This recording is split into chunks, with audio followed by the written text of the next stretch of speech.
मेरा नाम माया है। इस शहर और ऑफिस में आए हुए मुझे अधिक समय नहीं हुआ था। मेरे पति की मौत के बाद मुझे यह नौकरी मिली थी। मैं इस शहर में किराए के फ्लैट में रहती थी। दिल्ली के इस ब्रांच में मैं 2-3 महीनों के लिए आई थी, इसलिए ज़्यादा सामान साथ लेकर न आई थी।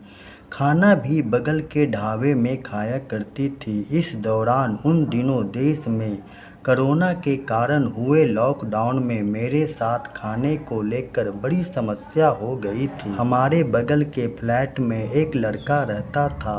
बस मैं और वह ही इस घर में बचे थे। बाकी सब अपने घर को चले गए। अगली सुबह मैं दूध लेकर आ रही थी तो वह लड़का मुझे देख बोला, कैसी हैं आप, कोई परेशानी तो नहीं है ना?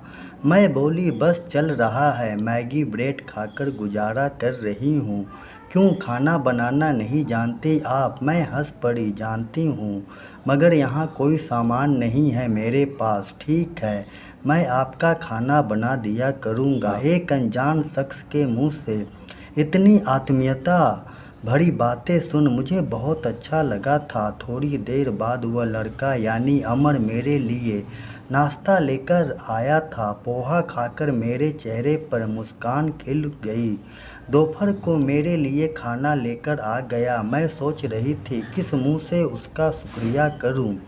जब रात वह मेरे घर खाना लेकर आया तो मैंने उसे रोक लिया और कुर्सी पर बैठने का इशारा किया।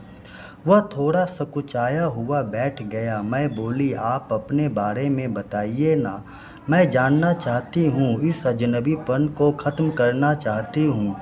इसी तरह 1-2 दिन में हम दोनों एक दूसरे की ज़िंदगी के बारे में बहुत सारी बातें जान चुके थे।